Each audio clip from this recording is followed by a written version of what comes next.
साल से ब्लॉक प्रमुख की यही कही है क्या? हाथ उठा के बताओ भाई, ब्लॉक प्रमुख किसी गांव का है क्या? है नहीं यार, कमाल की बात है। जिस गांव का ब्लॉक प्रमुख हो वहां तो 10 करोड़ की योजना है कम से कम, गांव को तो स्वर्ग बनाते हैं भाई। यार ये 1 करोड़ की तो कोई गांव की शर्म आनी चाहिए। मैं उस भाई को नहीं कह रहा, मैं अपने गांव को कह रहा, शर्म आनी चाहिए कि तुम्हारे गांव का ब्लॉक अध्यक्ष होने के बाद तुम काम नहीं करवा पाए, या तो तुम करवा नहीं पाए या भाई कर नहीं पाए, कुछ तो गड़बड़ है, बीच में कुछ तो दिक्कत है, सीधी सी बात है। या हमारे गांव में पार्टीबाजी बहुत है कि पड़ोस के गांव का खड़ोचा लगवा दो, गांव के रोड लगवाने का, या फिर ये समस्या है कुछ है। और भाई अगर जो तुम किसी जनप्रतिनिधि को बना के पूछते पहुंचा रहे हो, चाहे ब्लॉक प्रमुख हो, चाहे ग्राम प्रधान हो, चाहे जिला पंचायत हो, चाहे विधायक हो, चाहे मंत्री हो, तो तुम्हारा अधिकार भी बनता है कि जब हमने वोट दी तो हमारा काम भी होना जरूरी है। ये एक सवाल है। और आज 15 अगस्त के उपलक्ष्य में हम आजादी का जश्न तो मना रहे हैं, लेकिन हम अभी आजाद हुए। और आजाद क्यों नहीं हुए? आजाद क्यों नहीं हुए? आजाद इस वजह से नहीं हुए कि कानूनी तौर पर, संवैधानिक तौर पर हम आजाद हैं, लेकिन हमारी सोच आजाद नहीं है। हमारी मानसिकता आज भी कहीं ना कहीं किसी न किसी जाति से, किसी धर्म से, किसी व्यक्ति से या किसी स्थान से ग्रस्त है। और यही कारण है कि आजादी के इतने वर्ष होने के बाद भी हम आजाद हो नहीं पाए। आजादी का मतलब ये नहीं है कि हम आजाद हो गए, आजादी का मतलब ये है कि हमारे विचार आजाद होने चाहिए। आजादी का मतलब ये होना चाहिए कि हमारी शिक्षा आजाद होनी चाहिए। आजादी का मतलब ये होना चाहिए कि हम आर्थिक तौर पर भी आजाद हैं। और आजादी का मतलब ये होना चाहिए कि हम धार्मिक या किसी भी प्रकार की गलत को गलत कहने के लिए भी आजाद होना चाहिए। लेकिन आज पहला है अपनी बात कहने के लिए, साहब आज पहला है आजादी के 80 वर्ष के बाद भी, 80 वर्ष होने वाले किसी, अबे जो भगत सिंह जी थे उन्होंने एक बात की, अभी हमारे गुप्ता भाई ने कही थी, उन्होंने कही थी कि गरीब होना गुनाह नहीं, भाई गरीब के घर में पैदा होना गुनाह नहीं, गरीब होकर मरना गुनाह। जो लोग गरीब के घर में पैदा हैं और वो गरीब होकर मर रहे तो कहीं ना कहीं संघर्ष नहीं कर पा रहे, तो ये व्यवस्था है। और एक बात और बताओ कि भाई जब हमें किसान मजदूर किसी गरीब के घर में पैदा हो गए तो संघर्ष करने से और मरने से किस चीज का डर? हम तो मर उसी दिन गए थे जब एक गरीब किसान मजदूर के घर में पैदा हुए थे। तिल मरने से अच्छा है सीना तान के गोली खाना अच्छा लगेगा। लड़ के मरो, छुप के मत मरो, मजबूती से मरो। अरे लोग मरेंगे तो लोग कहेंगे कि कुछ थे जिन्होंने सत्ता के सामने सीना अड़ा दिया, और सीना अड़ा के कहा कि तुम्हारी गोली कम चढ़ जाएगी लेकिन हमारी छाती कम नहीं पड़ेगी, हम गोली बराबर खाएंगे, तुम्हारी गोली कम पड़ जाएगी। ये किसान मजदूर के सीने हैं साहब, ये किसी जाति विशेष के सीने नहीं है। वो आप बना लो। आपके मन में शायद सोच होगी कि भाई मैं हिंदू या मैं मुसलमान हूं या मैं फलाना या मैं ढिलवाना, हमारे मन में सोच नहीं है साहब। और इस बात का मैं ये नहीं कि मैं कोई हवा फायरिंग मार रहा, हमारे बारे में पूछ लेना किससे, हमारे पास जो है हमने किसी की जाति धर्म देख के काम नहीं कहा, हमने कहा कि तेरा पसीना हमारा खून बराबर चलेगा, तुझे इंसाफ दिला के छोड़ेंगे। हमने ये काम कहा, हमने कोई दबाव, ये भी नहीं है कि कोई हम तानाशाह हैं या हमारी कोई पार्टी है, हम एक संगठन से हैं और संगठन भी संवैधानिक है। संवैधानिक का मतलब बिना हिंसा का। अगर वो सरकार हमारी बात मानती है ठीक, नहीं मानती तो हमारे पास सिर्फ एक ही ऑप्शन है, और वो ऑप्शन क्या है? वो ऑप्शन है शांतिपूर्वक धरना पड़ना संगठन। वो कोई ऑप्शन है और दूसरा नहीं है कि भाई हमने जाके गए किसी अधिकारी का गला घोट दिया या किसी अधिकारी का लट बजा दिए। और ये जो ताकत है तुम्हें आंदोलन की, जो ताकत आंदोलन की तुम्हें देके गए हैं, ये बाबा महेंद्र सिंह टिकैत देके गए हैं, जिन्होंने बताया कि अधिकारी कोई भी हो बात नहीं सुनेगी तो चक्का जाम कर दिया जाएगा, चेक अधिकारी के वहां ताला लगा दिया जाएगा, निकलने नहीं दिया जाएगा। ये बाबा महेंद्र सिंह टिकैत की ताकत है। और मैं आपसे एक बात और कहता हूं कि भाई ये जो किसान बने फिरते हैं, किसान हर समाज का लोग है, कोई ये ना कहे कि मैं किसी भी भी समाज के अंदर किसान नहीं है, लेकिन जिस वक्त इस देश के अंदर पूंजीपति या जमींदारी प्रथा थी और उस वक्त इस देश के अंदर एक गरीब किसान का बेटा जब उस गद्दी पर बैठा तो विश्वास मानना सबसे पहले उसी व्यक्ति ने वो आदेश पारित किया कि कोई भी व्यक्ति चाहे वो किसी जाति का हो चाहे किसी धर्म का हो, जो खेत में खड़ा है वो ही जमीन का मालिक है, उसे ही जमीन का मालिक बनाना। नहीं तो जमीनें तुम्हारे पास नहीं थी। आज अगर तुम सोचते हो कि जमीनें तुम्हारे पास थी, तुम गुलाम थे उन राजाओं के, राजशाही थी या नवाबशाही थी, उसके सिवा कुछ नहीं था। तुम्हारे जो पूर्वज थे उनके मवेशी चराने का काम करते थे, तुम्हारे जो पूर्वज थे उनके घर में उनके गोबर उठाने का काम करते थे, उनके वहां सफाई करने का काम करते थे। ये तो दो महापुरुषों की देन है कि एक को मौका मिला तो तुम्हें जमींदार बना दिया और एक को मौका मिला तो तुम्हें बराबर का अधिकार दे के गया कि बेटा मोची का हो या अंबानी का, वोट डालने का चुनाव लड़ने का बराबर का अधिकार है। ये बाबा साहब अम्बेडकर नहीं, कोई पूछने वाला नहीं था साहब। कभी ये सोचते हो कि देखो नेता बहुत हुए, मैं किसी भी पक्ष की बात नहीं करता, मुझे किसी पार्टी से मतलब नहीं, ना मैं किसी पार्टी की बात करता। भाई सत्ता में आने के लिए साम दाम दंड भेद अपनाना पड़ता। पार्टियां बहुत हैं और पार्टियों का काम ही है सत्ता में आने का, और सत्ता के आने के लिए चाहे खून भी बहाना पड़े और खून भी बहाना।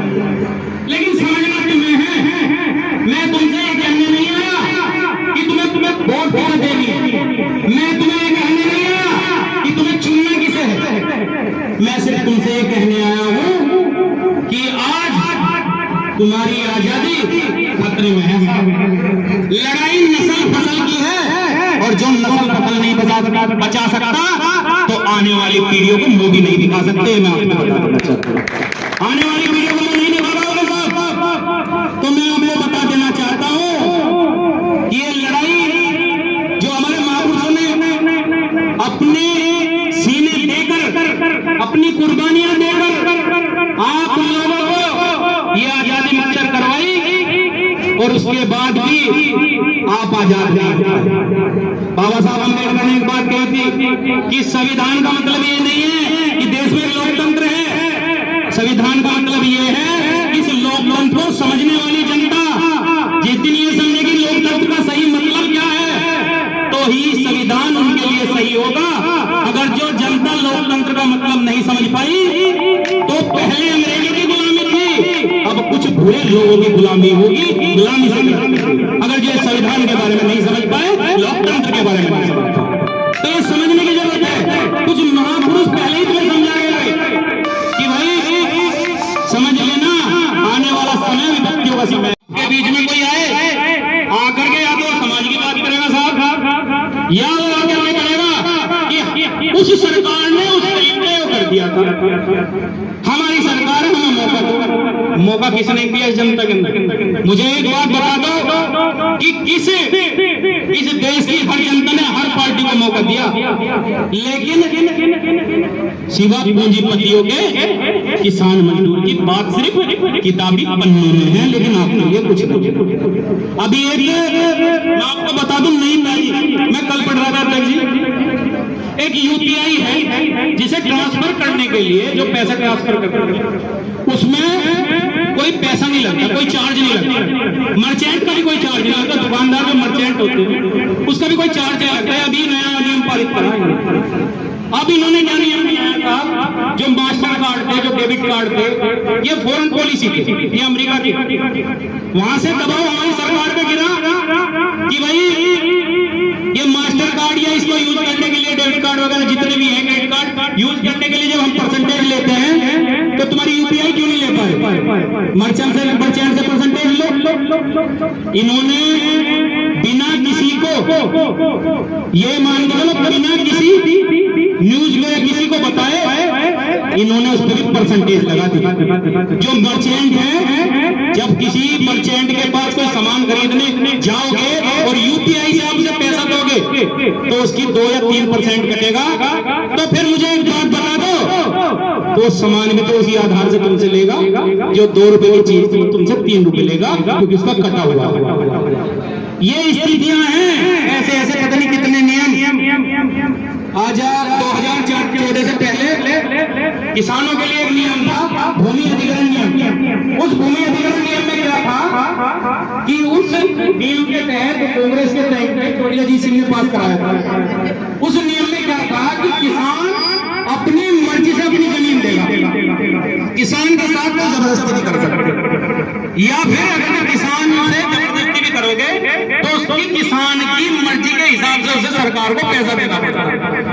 अब क्या नियम है साहब, 2014 के बाद जो भूमि अधिग्रहण नियम इन्होंने बनाया है, उस नियम में है कि सरकार जिस जमीन को चाहेगी उसको अधिग्रहण करेगी।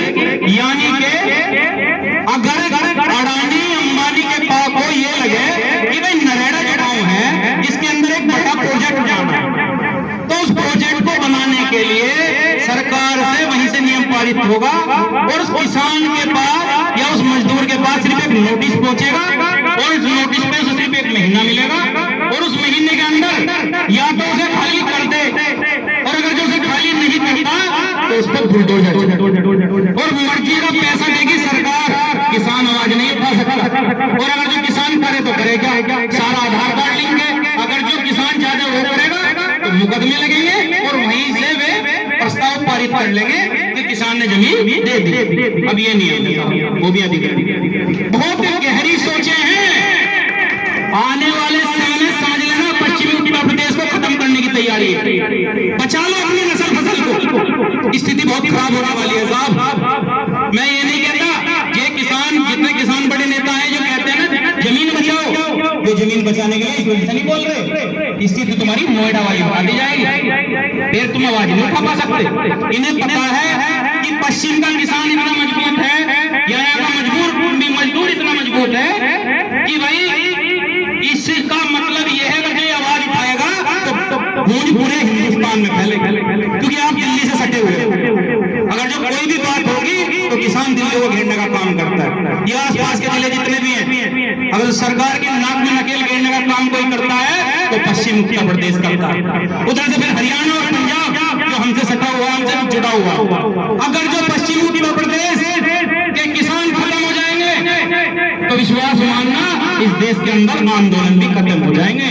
और यही सरकार की नीति है कि जल्द ही इस पश्चिमी उत्तर प्रदेश के जितने भी किसानों को इनकी भूमि अधिग्रहण करके यहाँ इंडस्ट्रीज हब बना दिया जाए। यानी कि जो सबसे उपजाऊ जमीन है, जहाँ सबसे ज्यादा पानी है, विश्वास मानना आप पूर्वांचल की तरफ चले जाना, आपको पानी की बूंद जल्दी नहीं मिलेगी। लेकिन ये पश्चिम उत्तर प्रदेश है जो गंगा जमुना तहजीब के बीच में है, यहाँ सबसे ज्यादा पानी है और सबसे ज्यादा जो फसल की ताकत है, जो फसल में पैदा कर सकता है, वो पश्चिमी उत्तर प्रदेश है। जब यही खत्म हो जाएगा तो स्थितियां क्या होगी। तो मेरे साथियों समझ लो बात को, ये सरकारें आपको खोखला बनाने के चक्कर में है। जब आप गुलाम हो जाओगे, आपने देखा होगा नोएडा के अंदर कितना आंदोलन होते थे जब से भूमि अधिग्रहण हुआ और वहां कोई किसान नहीं बचा, कितना आंदोलन। अब किसान नेता वहां किसान नेता नहीं रहे, पूंजीपति नेता, क्योंकि वहां के किसानों के पास जमीन तो है नहीं। भाई जब जमीन है नहीं तो लड़ाई किस चीज की लड़ रही? बस वही है कि पुरानी जमीन है उनके पैसों को लेकर के नोएडा प्रोविजन की लड़ाई और कुछ नहीं है साहब। तो ये जो स्थिति वहां हो रही है, ये स्थिति आपकी तरफ को भी है। 1500,000 एकड़ जमीन मोदी नगर तहसील में सरकार अधिग्रहण करने वाली है, यानी कि इंडस्ट्री हब बनाने वाली है। और विश्वास मानना, गाजियाबाद की एक मोदी नगर की तहसील है जहां जमीनें सबसे ज्यादा बची हैं, उसमें भी 1500 एकड़ जमीन खत्म होगी तो वहां के किसान खत्म होंगे। वहां के किसान खत्म होंगे तो अगला नंबर मेरठ या बागपत का है। ये स्कीमें हैं जो सरकारें बना रही हैं। क्योंकि किसान नेता हैं और हम किसान की बात करते हैं साहब, तो हमें इतना पता भी होना चाहिए कि सरकार के नियम क्या चल रहे हैं किसान के पक्ष में, क्या उसके विपक्ष में। तो इस चीजों को समझो, और इस चीजों को समझोगे तो ही कुछ कर पाओगे, नहीं तो स्थितियां खराब होंगी। और अंत में मैं कहता हूं कि एक शेर के माध्यम से फिर अगले वक्त को कुछ समय देने की बात है कि ये दाढ़ियां तिलकदारियां नहीं चलती, और हमारे ऐसे में मक्कारियां नहीं चलती, और कबीले वालों को जिलों से छोड़िए साहब, सरों को काट के सरदारियां नहीं चला करती। तो इन किसानों को मजदूरों को काटना बंद करें सरकारें। और अंत में एक बात और, एक शेर के माध्यम से कि भाई कि जो ये देख रहे हैं, जो किसान सोच रहे हैं कि अरे पड़ोसी की तो दिक्कत है, हमें क्या दिक्कत होगी, तो मैं उन्हें भी बता दूं कि जलते घर को देखने वाला फौज का छप्पर आपका है, और आपके पीछे तेज हवा है, आगे मुकद्दर आपका है, और उसके कत्ल पे मैं भी चुप था, मेरा नंबर अब आया, और मेरे कत्ल पे आप भी चुप हो, अगला नंबर आपका है, नंबर बारी बारी सबका आने वाला है, ये ध्यान रखना। और इसी बात को खत्म करते हुए, काफी समय हो गया और समय भी निकल रहा है, तो मैं अपने